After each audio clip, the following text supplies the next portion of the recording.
Thomas Reynolds had been a royal guard at Windsor Castle for 5 years, but he had never seen anything quite like what was happening on this foggy October morning. As he patrolled the outer grounds during his early shift, something caught his attention near the old service entrance that hadn't been used for maintenance in months. 3 men in dark clothing were moving quietly along the castle's stone wall, carrying what appeared to be heavy backpacks. Thomas immediately crouched behind a large oak tree, his military training kicking in as he observed their suspicious behavior. These weren't tourists or maintenance workers. They moved with the practiced stealth of people who definitely shouldn't be there. The fog provided perfect cover as Thomas watched the men approach a section of the castle grounds that was supposed to be completely secure. One of them pulled out what looked like bolt cutters, while another kept watch. The third man was examining the contents of his backpack, and even from a distance, Thomas could see small plastic packages that made his stomach drop. Thomas had grown up in a rough neighborhood in Manchester before joining the military. He knew exactly what those packages looked like, and it wasn't anything legal. His heart started pounding as he realized he was witnessing a drug smuggling operation right on royal property. The men worked quickly and quietly, clearly familiar with the castle's security patterns. Thomas checked his watch. It was 6:15 a.m. During the shift change, when fewer guards would be patrolling this particular area, these criminals had done their homework.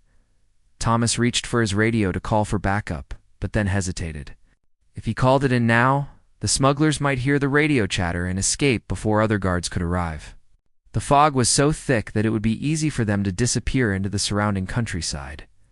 He needed to get closer to gather more evidence and ensure they couldn't get away. Moving as silently as his military training had taught him, Thomas crept closer to the 3 men. He could now hear fragments of their conversation, spoken in hushed tones with what sounded like Eastern European accents. "Hurry, up at that fence," one of them whispered urgently. "The next patrol comes through here in 20 minutes. These packages better be worth the risk," another replied. "If we get caught on royal property, we're finished." Thomas's blood ran cold as he got close enough to see the operation clearly. The men had cut a hole in the perimeter fence and were preparing to hide several large packages in a drainage culvert that ran under the castle grounds. This wasn't just a one-time smuggling attempt. They were setting up a permanent hiding spot for their illegal drugs. One of the smugglers, a tall man with a thick beard, was clearly the leader. He directed the others with hand signals and kept checking his phone for the time. Thomas could see that each package was carefully wrapped in waterproof plastic and marked with different colored tape. This was a sophisticated operation. "Check the packages one more time," the leader ordered. "Make sure the seals are tight. This merchandise is worth more than all of us combined." Thomas realized he was witnessing something far bigger than a simple drug drop. This appeared to be part of a larger smuggling network that had chosen Windsor Castle as their hiding place, probably thinking that no one would ever suspect criminals would be bold enough to use royal property for illegal activities. The third smuggler, a shorter man with nervous energy, kept looking around anxiously. "I don't like this location, Victor. Too many guards? Too much security? We should have stuck to the docks." "Exactly why this is perfect," Victor replied. "No one expects drug smugglers to operate right under the Queen's nose. The authorities will never think to look here." Thomas felt a surge of anger at hearing these criminals talk so casually about and violating the royal grounds.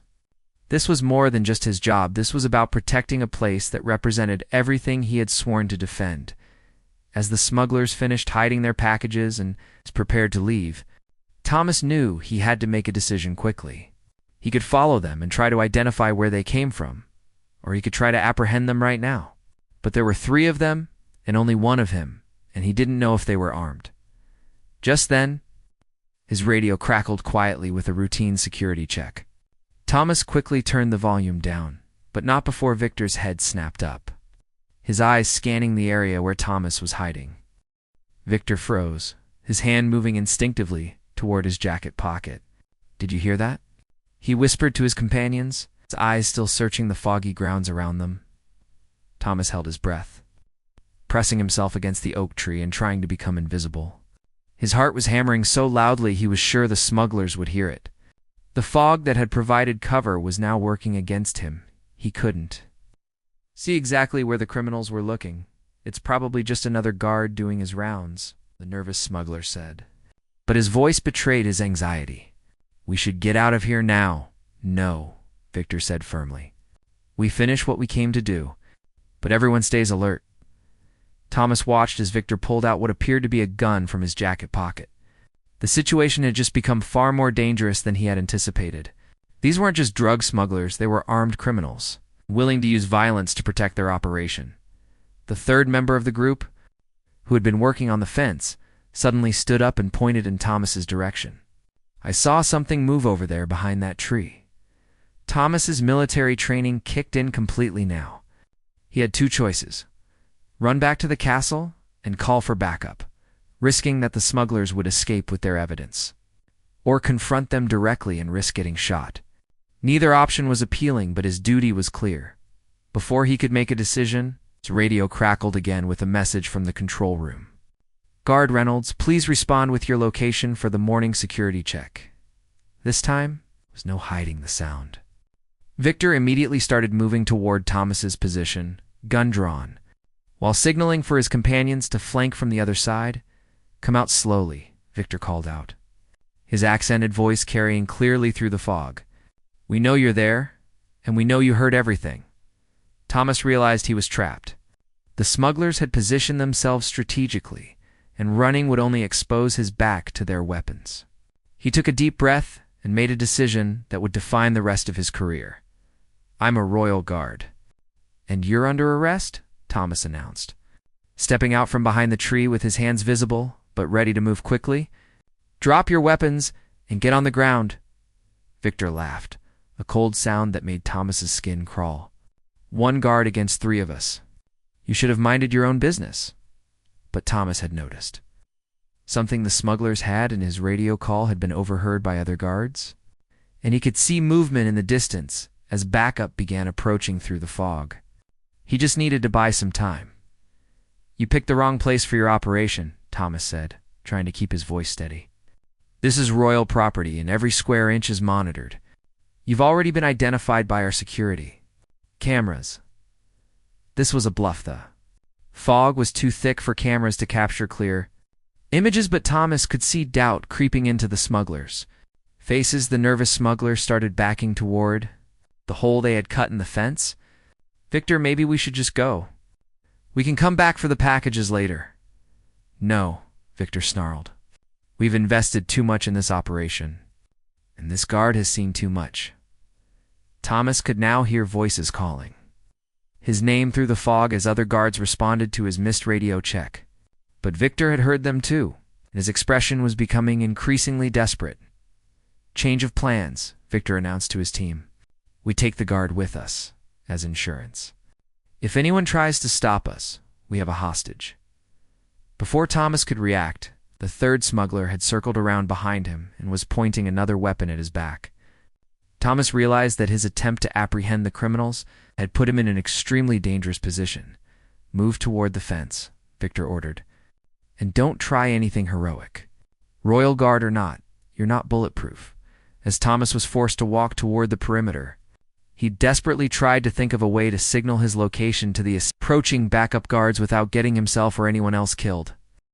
As Thomas was being forced toward the fence at gunpoint, he made a split-second decision that would either save his life or end it. He had noticed that Victor was getting increasingly nervous as the voices of approaching guards grew louder. And nervous criminals made mistakes. "You know what you're doing is going to bring down massive heat on your operation," Thomas said, trying to sound conversational despite the gun pointed at his back. "Kidnapping a royal guard will have every law enforcement agency in the country looking for you." "Shut up and keep walking," Victor snapped, but Thomas could hear the worry in his voice. "I'm just saying," Thomas continued, "there might be a way out of this that doesn't end with all of you spending the rest of your lives in prison." The nervous smuggler, whose name Thomas had heard as Pavel, suddenly stopped walking. "What's he talking about, Victor? We never discussed taking hostages. This was supposed to be a simple drop-off."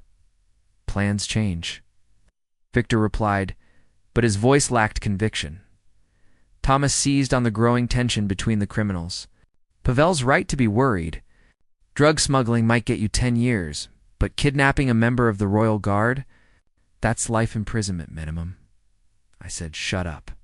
Victor raised his gun toward Thomas's head, but in that moment of distraction, Thomas acted.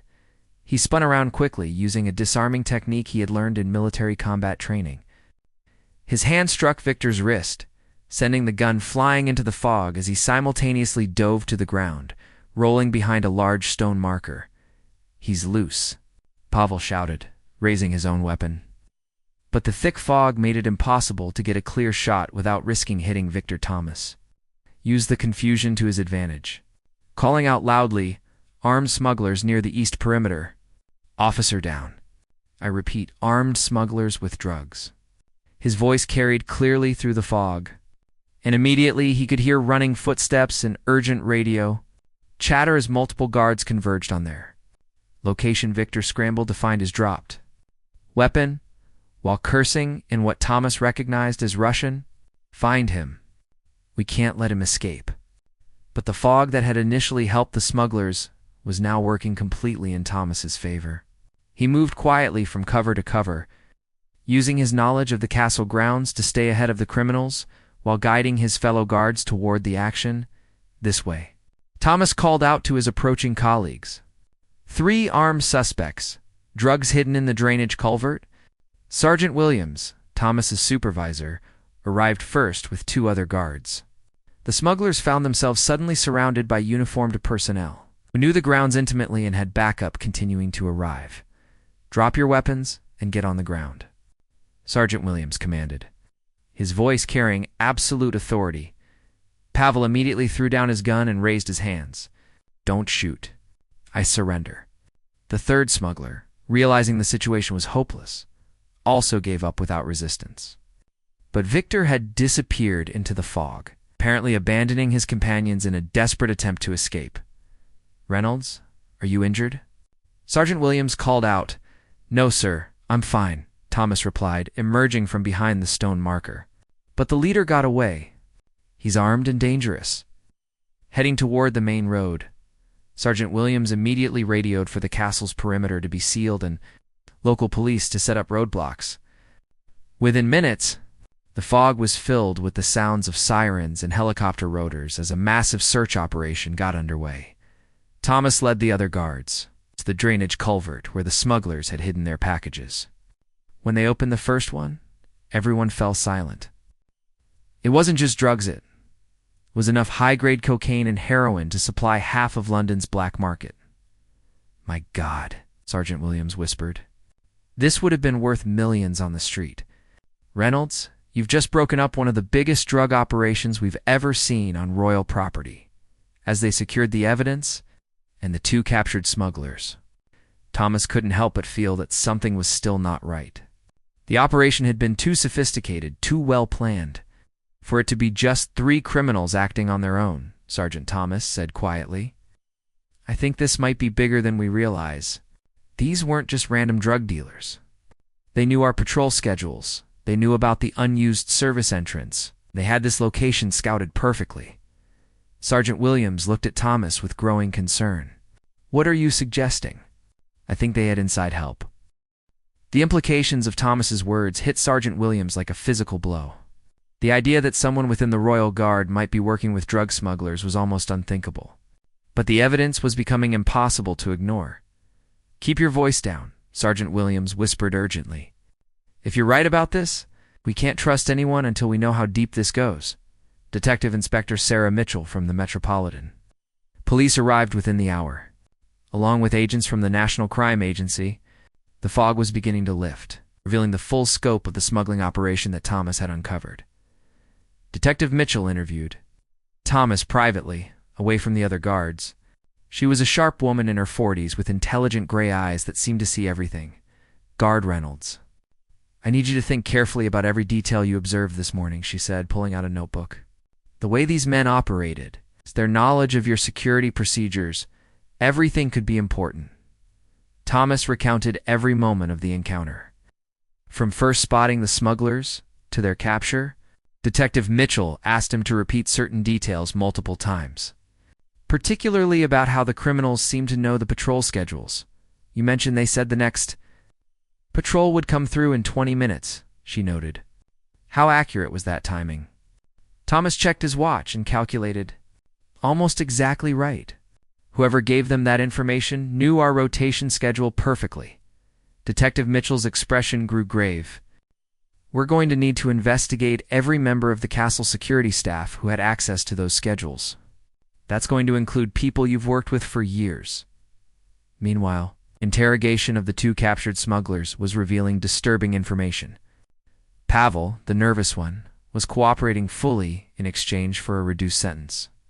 He revealed that their operation had been running for months, using Windsor Castle as a storage and distribution point for drugs coming into the country from Eastern Europe. We have someone inside, Pavel told Detective Mitchell during his interview. Someone who gives us information about guard schedules, security changes, everything we need to know. Without this person, we could never have operated so close to the royal family. I need a name. Detective Mitchell pressed. Pavel shook his head. Victor handled all contact with the inside person. We were never supposed to know who it was for security reasons. But I can tell you one thing, this person has been paid very well for their information. The second smuggler confirmed Pavel's story, but also couldn't provide the identity or of their inside contact. It became clear that Victor, who had escaped in the fog, is the only one who knew the full extent of the operation. Thomas found himself in an uncomfortable position. He was being hailed as a hero for breaking up the smuggling ring, but he was also the primary witness in an investigation that would scrutinize every one of his colleagues. People he had worked alongside for years were now potential suspects. Detective Mitchell called Thomas aside again that afternoon. We've analyzed the patrol schedules and cross-referenced them with who had access to that information.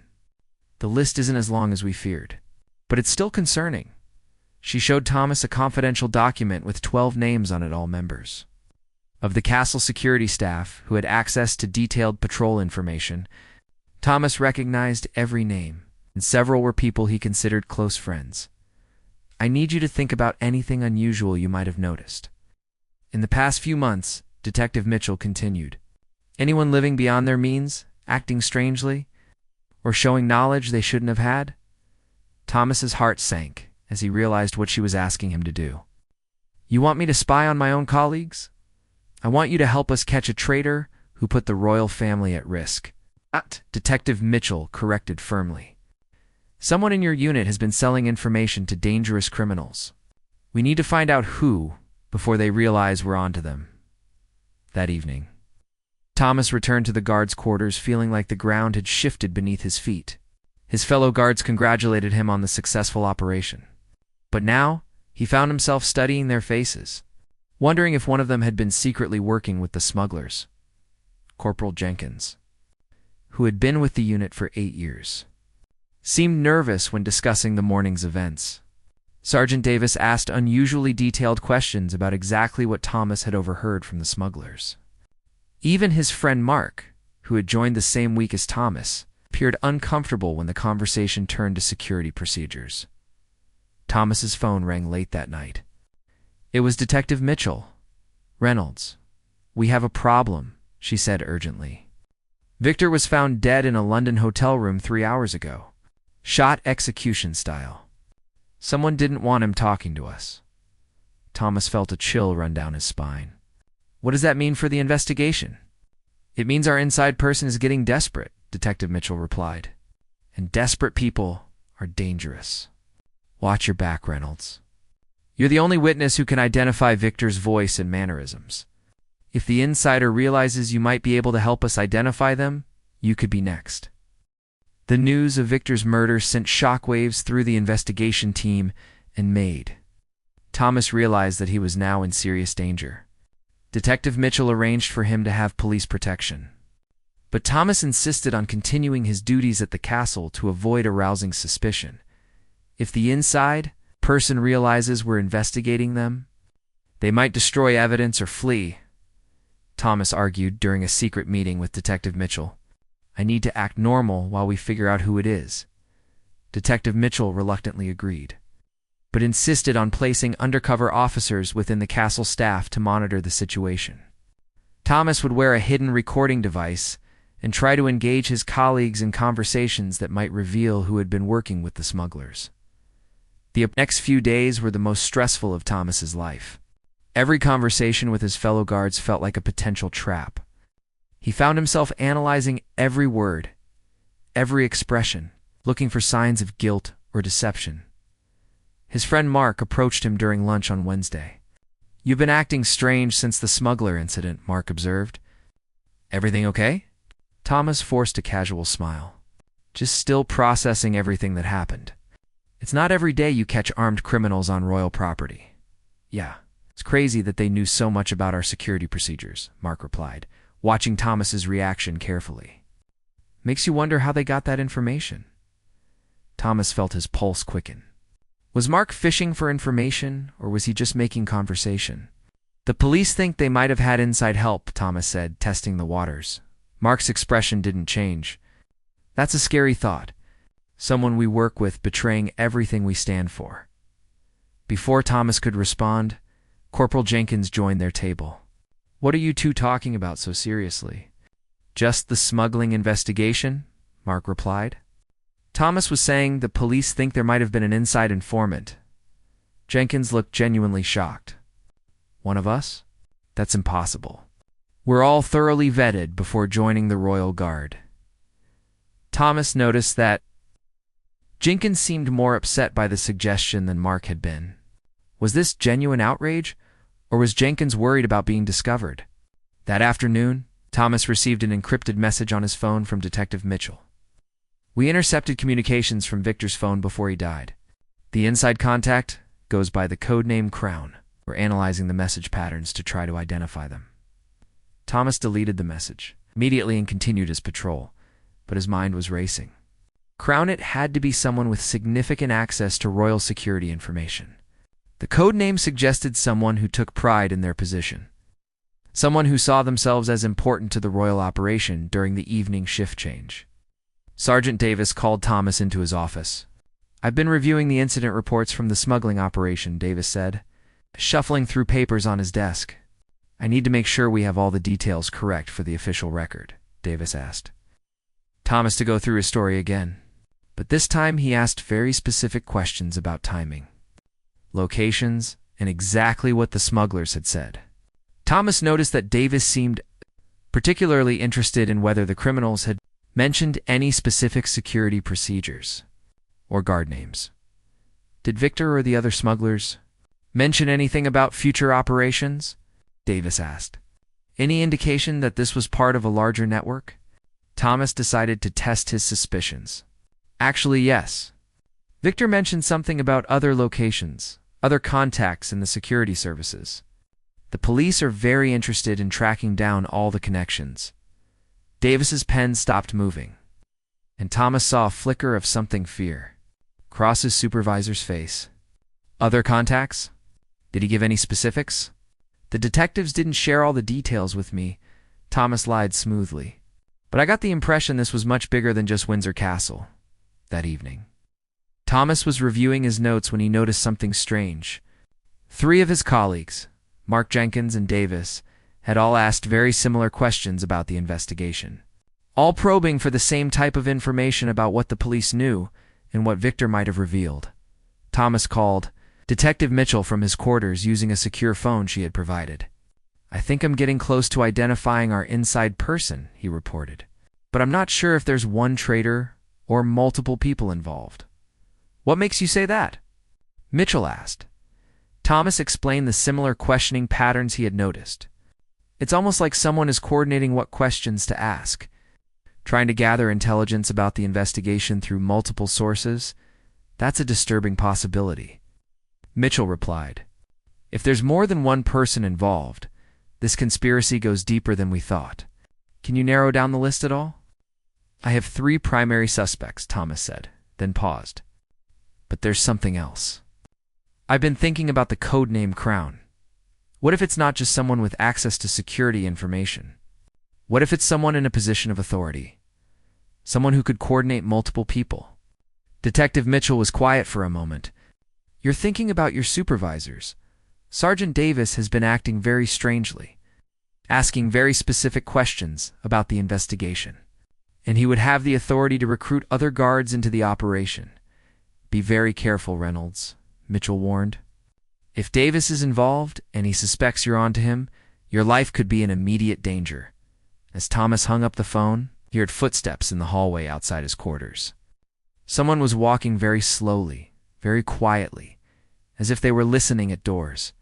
Thomas quickly turned off his lights and moved to the window, where he could see the corridor through a crack in the curtains.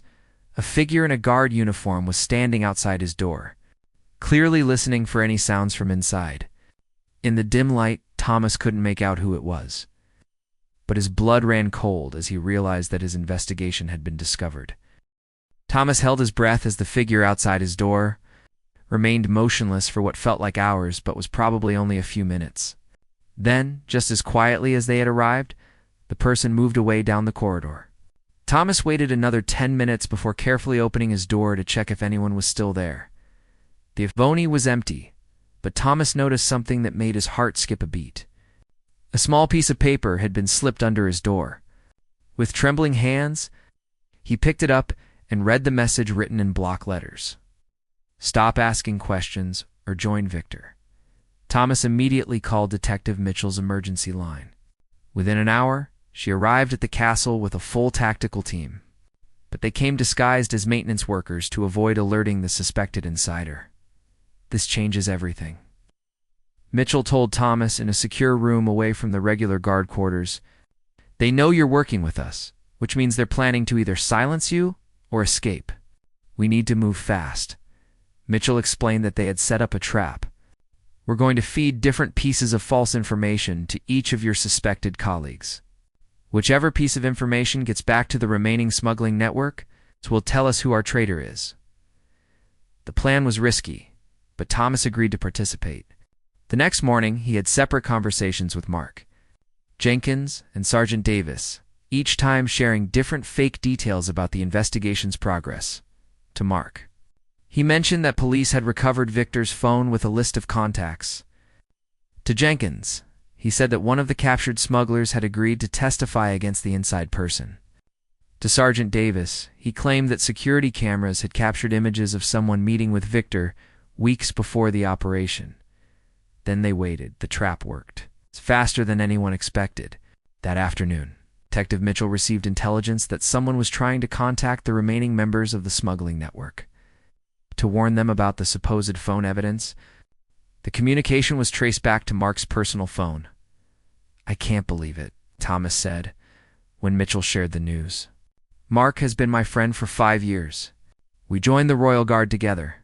Money can change people," Mitchell replied grimly.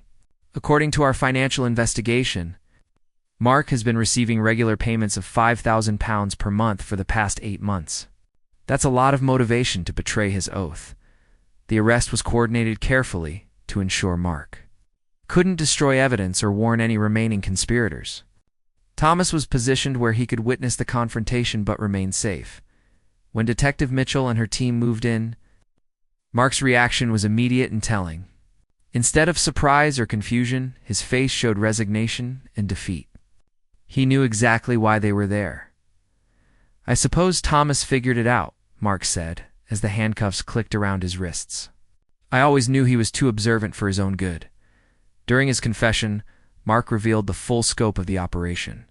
He had been recruited by Victor after accumulating gambling debts that he couldn't repay on a guard's salary. What started as providing basic information about patrol schedules had evolved into a sophisticated intelligence operation. Victor promised it was just about smuggling drugs. "Nothing that would hurt the royal family directly," Mark explained to Detective Mitchell. "But after a while, I realized I was in too deep to get out. When you killed Victor, I knew it was only a matter of time before you traced everything back to me." The revelation that Mark had been the sole inside source was both relieving and heartbreaking for Thomas. Relieving because it meant the conspiracy wasn't as widespread as feared, but heartbreaking because it involved someone he had trusted completely. 3 months later, Mark was sentenced to 15 years in prison for treason. conspiracy, and aiding criminal organizations. The remaining members of the smuggling network were rounded up using information from his confession and Victor's recovered communications. Thomas received a commendation for his role in breaking up the operation, but the recognition felt hollow. He had saved the reputation of the Royal Guard and protected the royal family from a serious security breach. But at the cost of sending a friend to prison, Detective Mitchell visited Thomas at the castle 6 months after Mark's sentencing. "You know what you did required a different kind of courage than most people realize," she told him. "It's one thing to face down armed criminals. It's another thing entirely to investigate people you care about." Thomas nodded, looking out at the castle grounds, where the whole ordeal had begun.